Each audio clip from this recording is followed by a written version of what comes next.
So we have been discussing speaking from the Father in this world of ours where we live, and what like a few more thoughts on that, I guess, are important. I think one is like what is that? Well, one is like what does that look like? Well, and of course that will mean that you will speak with all the characteristics of the Father. Of course, we're not perfect expressions. We're not Jesus. But as the Father teaches our hearts about His heart, we're learning to express Him more fully, more and more fully as time goes on. And so that would mean something like having power and love and grace and truth simultaneously. That both would be there in our words, not like alternating between each other. Because if they were alternating, it would not be the words of the Father from His heart spoken.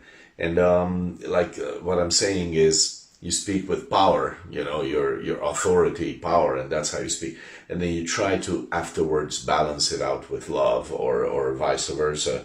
You speak with much love, and then you put some authority into it. Okay, but that is the human way, really, of doing it. Like we know something that is powerful from God, like we have some understanding of that power, and then we express that, and then we express we also know something about love, we express that as well.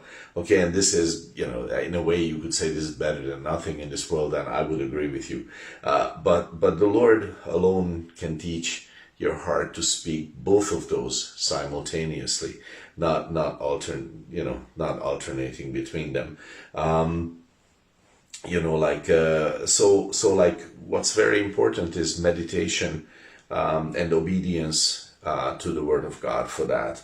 My silly games, also my silly attempts at trying to speak from God in my will, according to my heart, those need to be left behind in a way.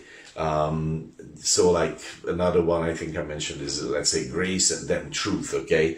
Or you speak truth first and then grace.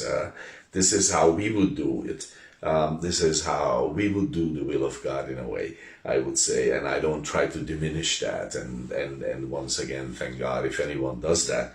But the Lord alone can say stuff like, say stuff that is as heavy as, let's say, John 8:11, neither do I condemn you, go and sin no more. So basically, He's saying both things at the same time to this woman. He's saying grace, and then also He's saying truth at the same time.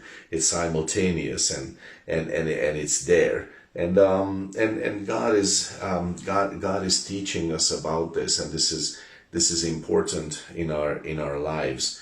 And only the Word of God and obeying the Word of God can take us to this place. So we read stuff like Psalm 85, verse 10 and 11. Mercy and truth are met together. Righteousness and peace have kissed each other. Truth shall spring out of the earth, and righteousness shall look down from heaven. So basically, God is saying these things will be merged. They will be joined. They will be close with each other. And like this is what God is giving us over time. He's teaching our hearts to be able to have both of those things simultaneously, and may God give it to us truly, because of how much we need it and how much this world needs it, and truly only He can teach our hearts like that. So Isaiah 50 verses 4 and 5 I would once again recommend to your reading and meditation, and God bless your day.